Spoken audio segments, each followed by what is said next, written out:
2024년 11월 21일 목요일 에바다교회 오늘을 여는 말씀 함께 나누겠습니다. 사도신경으로 신앙 고백 드리겠습니다.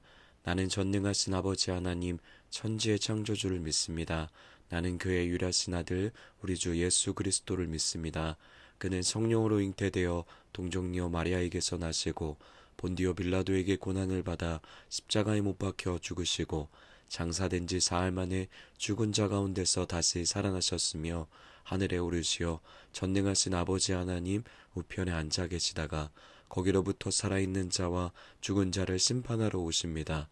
나는 성령을 믿으며 거룩한 공교회와 성도의 교제와 죄를 용서받는 것과 몸의 부활과 영생을 믿습니다. 아멘.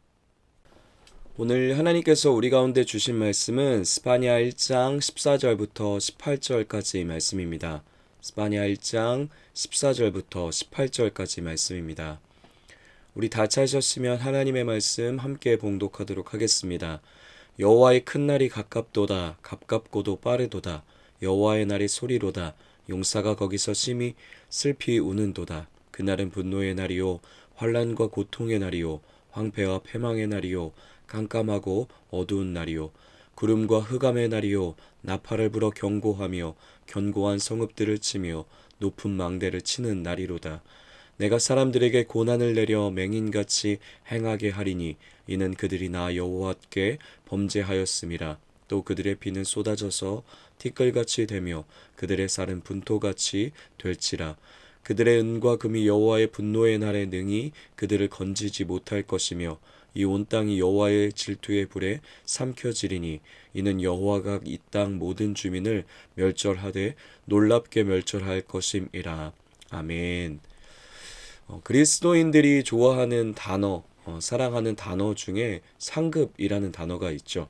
예수 그리스도께서 이 땅에 다시 오셨을 때 우리가 새 하늘과 새 땅, 곧 천국에 들어가게 될 때 우리에게 허락하실 상급 또는 선물이라는 개념은 참 우리에게 기쁨과 또 때로는 소망을 주는 것 같습니다. 그래서 상급이라는 단어는 어쩔 때는 이 땅의 힘든 현실을 살아가는 우리에게 위로와 희망이 되기도 합니다. 여러분은 상급이라는 단어를 들으면 어떤 이미지들이 먼저 떠오르시나요? 우리의 모든 애씀과 수고, 이 땅을 살아가면서 겪었던 어떤 아픔과 어려움을 다 씻어줄 만한 선물과 같은 보답들, 또는 갚아주시는 은혜, 또는 영광스러운 칭찬해 주심, 이런 이미지들이 먼저 우리의 머릿속에 떠오르게 될 것입니다. 예, 맞습니다. 성경 여러 곳에서 말해주고 있는 것처럼 우리에게 약속하신 대로 마지막 날에 하나님이 각 사람에게 예비하신 상급을 은혜로 우리 가운데 허락해 주실 것입니다. 그러나 이 상급이라는 단어는 또 개념은 그냥 우리의 머릿속에 가장 먼저 떠오르는 이미지처럼 무엇인가 갚아주시고 좋은 것으로 선물해 주시고 이런 의미로만 성경에서 사용되지는 않습니다. 상급이란 하나님이 허락해 주실 은혜의 선물과 위로이기도 하지만 동시에 모든 시간과 역사를 살피시고 감찰하시는 심판주, 그 하나님의 판결을 두렵고 떨리는 마음으로 맞이해야 하는 시간도 그 의미 안에 담겨져 있는 것이죠. 상급이란 단어 안에 이처럼 두 가지의 개념이 함께 묶여져 있는 겁니다. 하나님이 허락해 주실 은혜의 선물, 그리고 우리의 모든 행위와 삶이 그분 앞에 낱낱이 드러나게 될 심판의 시간, 그것이 바로 상급이라는 단어 안에 모두 다 담겨져 있는 것이죠. 그래서 바른 신앙인의 모습은 우리에게 허락하실 은혜의 상급을 기다리며 소망과 위로를 얻기도 하지만 또한 동시에 우리의 모든 삶과 행위를 감찰하시고 판결하실 하나님을 향한 두렵고 떨리는 마음으로 상급의 시간을 준비하고 맞이하며 겸비함과 충성함으로 이 땅을 살아가야 하는 것입니다. 이와 비슷한 개념이 바로 이스라엘에게 있어서 우리가 나누고 있는 이 스바냐 말씀 속에 등장하는 여호와의 날이라는 단어인데요. 이스라엘 민족들은 여호와의 날을 생각하면서 언제나 하나님이 우리의 모든 아픔과 고통을 끝을 내시고 우리를 괴롭히던 모든 대적과 문제를 한 방에 해결해 주시는 마냥 매우 좋은 날로 여기며 살아갔습니다. 그러나 그들이 놓친 점이 있었죠. 그건 바로 그날이 하나님의 말씀에 순종하지 않은 사람들에게 혹독한 심판이 임하는 날이라는 것은 간과한 채 살아가고 있었던 겁니다. 언약 백성에게는, 이스라엘 백성에게는 무조건적으로 은총과 위로가 임하는 날, 그날이 여호와 날이라며 생각하며 이스라엘 백성들은 살아갔던 것이죠. 그 때문인지 몰라도 이런 거짓된 안도감과 맹신 속에 살아갔던 이스라엘의 삶은 허랑방탕해졌고, 오늘 말씀 속 표현처럼 여호와 하나님 앞에 범죄하며 죄악된 모습으로 끊임없이 그들은 살아가게 됩니다. 그리고 이런 헛되고 어긋난 여호와의 날의 기대와 소망이 범죄한 이스라엘이 회개하지 못하게 하는 큰 걸림돌이 되기도 했던 것이죠. 이런 그들을 향해 하나님이 지금 여호와의 날을 말씀하시며 그날은 하나님의 심판의 날이 될 것이라고 말씀 속에서 선언하고 계신데요. 그것도 매우 신속하고 그리고 매우 맹렬하게 이방 나라들 뿐만 아니라 이스라엘에게까지 임할 것을 경고하고 계십니다. 여호와의 날의 이미지는 그동안 이스라엘이 생각했던 이미지들과 전혀 다른 모습으로 그들에게 임하게 될 것이라고 말씀하십니다. 그래서 오늘 말씀에서 보면 대체적으로 등장하는 단어들이 전부 어두운 느낌의 단어들로 가득함을 우리는 볼 수 있죠. 환난, 고통, 파괴, 캄캄함, 분노, 무너짐, 이런 어둡고 무서운 단어들을 나열하며 여호와의 날을 설명하고 있는 것이죠. 원래 처음 이스라엘이 경험하던 여호와의 날은 하나님께서 이스라엘의 대적들과 싸우시며 그 백성을 보호하시고 구원하시는 날로 그들은 경험했고, 그로 인해 오랜 시간 동안 여호와의 날을 그들은 위로와 소망으로 삼았습니다. 그러나 지금 스바냐 1장의 여호와의 날은 끊임없이 범죄한 자신들의 백성들을 상대로 하나님이 그들과 싸우시고 그 백성을 심판하시는 날로 치닫게 됨을 보여주고 있는 것이죠. 그렇다면 우리가 여기서 함께 생각해 보면 좋겠습니다. 이스라엘이 끊임없는 죄를 지어서 하나님이 참다 이제는 도저히 두고 볼 수가 없으셔서 자신의 백성을 향한 심판을 선언하시는 여호와의 날을 오늘 말씀 속에서 선언하고 계신데요. 그러면 도대체 이스라엘이 계속해서 돌이키지 않고 지었던 죄가 무엇이었을까요? 그것이 무엇이었기에 하나님이 지금 이러한 맹렬하고 무시무시한 심판을 자기가 택한 백성에게 내리시겠다고 엄중히 경고하고 계시는 것일까요? 물론 복합적이었을 겁니다. 그들의 문제는 복합적이었다라는 것이죠. 그들의 죄는 어떤 한 부분이 아니라 원래 죄가 가지고 있는 특징처럼 그의 죄의 영향력이 그들의 신앙과 삶의 모든 영역에 다 침투되어져서 어그러지고 모든 것이 무너지고 모든 것이 부패했을 겁니다. 그러나 그 중에서도 오늘 말씀에 등장하는 하나님이 이 이스라엘 백성을 보며 맹렬한 분노와 도저히 더 이상 두고 볼 수 없는 그들의 죄를 우리가 엿볼 수 있는 단어가 등장하는데요. 우리 오늘 말씀 18절 말씀 함께 다시 한번 읽어보도록 하겠습니다. 그들의 은과 금이 여호와의 분노의 날에 능히 그들을 건지지 못할 것이며 이 온 땅이 여호와의 질투의 불에 삼켜지리니 이는 여호와가 이 땅 모든 주민을 멸절하되 놀랍게 멸절할 것임이라. 아멘. 18절에 보면 이스라엘이 지은 죄 때문에 하나님께서 모든 것을 멸절하시고 심판하실 것을 극명하게 드러내고 있습니다. 그런데 그들을 심판하시는 하나님을 설명하기를 또 다른 표현으로 여호와의 질투의 불이라고 표현하고 있는 것을 우리가 볼 수 있는 것이죠. 우리가 잘 알고 있는 것처럼 이스라엘의 죄, 그 어떤 것보다 하나님의 마음을 아프게 하고 힘들게 했던 이스라엘의 죄는 바로 두 마음의 문제였습니다. 이스라엘이 하나님도 사랑하고 이방신들도 곧 세상도 사랑하며 세상이 주는 은과 금을 하나님보다 더 의지하며 살아갔던 그들의 두 마음의 문제가 하나님을 가장 가슴 아프게 했던 것이죠.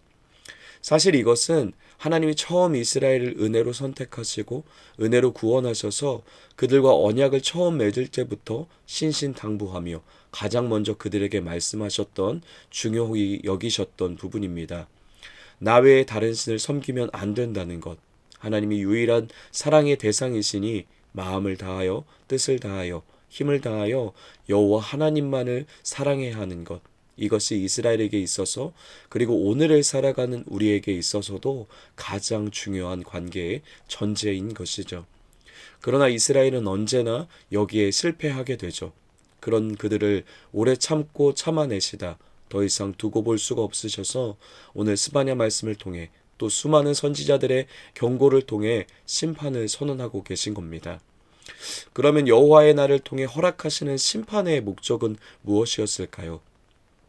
단순히 너희가 나와의 약속의 관계를 저버렸으니 그에 합당한 벌을 받아야 마땅해. 너희가 잘못한 행동에 대한 대가를 치러야 해 하시며 이스라엘이 지금 맹렬한 심판을 벌하고 계시는 것일까요? 그것이 아님을 우리는 잘 알고 있습니다. 하나님은 지금 이스라엘 백성 자체와 싸워서 그들을 벌하시고 무너뜨리시고 파괴하려고 하시는 것이 아니었습니다. 사실은 이스라엘 안에 그들 스스로는 결코 돌이킬 수 없는, 벗어날 수 없는 그들의 두 마음과 우상들, 그들 안에 굳건하게 쌓아 올렸던 죄악들과 싸우셔서 그것들을 뿌리째 뽑으시고 패하시고 황폐케 하시고 무너뜨리셔서 자신의 백성을 되찾아 오기 위한 하나님의 사랑의 작업이었던 것이죠. 사랑하는 에바다 공동체 여러분, 때로는 하나님의 사랑이 찾아오심이 우리가 주일에 들었던 것처럼 심판의 모습으로 우리 가운데 찾아오실 수도 있음을 말씀이 보여주고 있습니다. 고난과 역경과 어려움과 힘듦으로 그분이 우리에게 사랑을 전해주려고 하실 수도 있다라는 것이죠.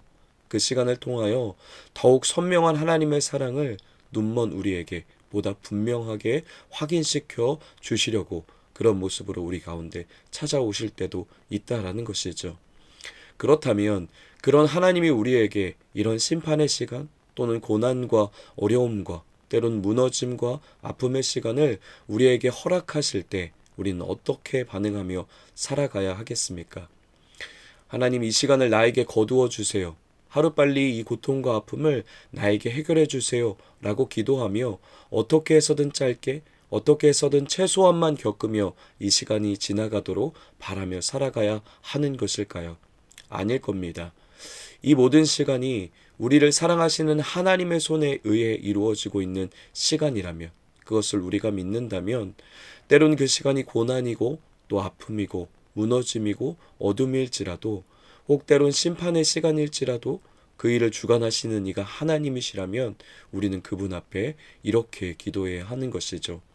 하나님 참 힘들고 어려운 시간이지만 그냥 그 시간 악착같이 버티고 견디기에만 급급하지 않고 그 시간을 겸손하게 한 걸음 한 걸음 걸어가며 그곳에 묻어져 있는 하나님의 마음을 하나님의 사랑을 발견하고 느끼게 해달라고 하나님 앞에 기도해야 할 것입니다. 이 시간이 빨리 지나가게 해달라고가 아니라 그 시간 안에 담긴 하나님의 뜻을 미련한 우리가 알 수 있게 그래서 우리가 하나님의 뜻대로 돌이킬 수 있게 해달라고 그렇게 기도해야 하는 것이죠. 하나님이 스바냐를 통해 이스라엘 백성에게 여호와의 심판의 날을 말씀하시는 것도 이와 같은 마음을 이스라엘이 느끼고 경험하도록 그래서 이스라엘이 하나님의 사랑 안으로 다시금 돌이켜 돌아오도록 하기 위함이었습니다. 사랑하는 에바다 공동체 여러분, 하나님이 우리를 향해 계획하신 시간들 또는 계획하신 일들은 오직 하나님의 손에 의해 결정되고 또한 하나님으로부터 시작되었고 또 하나님만 끝내실 수 있는 것임을 기억했으면 좋겠습니다. 이 땅의 어떤 것도 하나님이 정하신 그 시간과 인도하심에 관해 관여할 수 없고 해결책이 될 수 없고 탈출구가 될 수 없음을 기억했으면 좋겠습니다. 오늘 말씀에서처럼 용사도 은도 금도 어떤 이 땅의 힘도 하나님이 심판을 정하시면 그것을 멈출 수 없고 도와줄 수도 그곳에서 건져낼 수도 없는 것이죠. 오직 하나님의 손에 의해 결정되는 것입니다. 그러니 하나님이 우리 삶 속에 허락하신 고난과 어려움과 때로는 심판과 같은 시간이 찾아올 때 그분 앞에 납작 엎드리는 것, 그것이 가장 지혜로운 방법인 것이죠. 눈에 보이는 것들로 당장 손에 잡히는 방법으로 그 시간을 벗어나거나 빠르게 지나가려고 하지 않는 우리가 되길 원합니다. 모든 것을 주관하시는 하나님 앞에 엎드려 그분만을 의지할 때 심판과 같은 길을 걸어가면서도 그 길 가운데 뚝뚝 떨어져 있는 우리를 향한 그분의 사랑의 마음을 그 길 위에서도 우리는 느낄 수 있게 될 것입니다. 그리고 그 사랑을 발견하고 누릴 수 있을 때 우리의 힘과 다짐으로는 도저히 되지 않았던, 돌이킬 수 없었던, 놓을 수 없었던 것들이 그 사랑 안에서 진정한 자유와 노임과 돌이킴으로 우리 안에 열매 맺게 될 줄 믿습니다. 나뉘었던 우리의 두 마음이 그 심판의 길 위에서도 뜨겁게 멈추지 않고 우리를 향해 타오르는 하나님의 사랑을 만나게 될 때 다시금 전심으로 하나님께만 향하게 되는 그 회복을 우리가 심판의 길 위에서도 맛보게 되는 것이죠.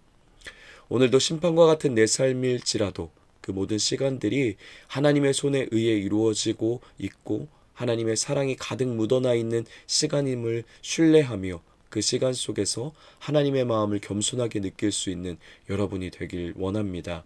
그리고 그것을 위해 이 모든 시간의 주관자 되시는 하나님 앞에만 엎드려 기도하며 하루를 살아내시는 심판의 시간 같지만 사실은 회복을 걸어가심을 생명의 길을 걸어가심을 신뢰하는 에바다 공동체 되길 예수님의 이름으로 축복합니다. 우리 말씀을 기억하며 이렇게 함께 기도하겠습니다. 어떤 시간과 상황 속에서도 그곳에 담겨 있는 하나님의 마음과 사랑을 발견할 수 있는 은혜를 허락하여 주소서라고 우리 함께 같이 기도하겠습니다. 우리 가정과 교회와 나라를 위해 기도할 때도 눈에 보이는 상황이 어려움과 고통과 절망일지라도 그 모든 것을 주관하시는 하나님과 그 하나님의 마음을 그 안에서도 볼 수 있는 가정과 교회와 나라와 열방 되게 해달라고 우리 함께 올려드리면서 함께 기도하겠습니다. 우리 오늘 공동체 기도는 우리 김분순 집사님을 위해서 우리 함께 같이 기도하도록 하겠습니다. 우리 개인의 기도 제목 건강하게 신앙생활 할 수 있게 가정을 위한 기도 제목 남편 곽호영 교회에 다시 나갈 수 있게 딸 미희 임신할 수 있게 아들 노청 신앙 믿음의 배우자 만날 수 있게 삶의 현장을 위한 기도 제목 계속 일할 수 있게 해주세요.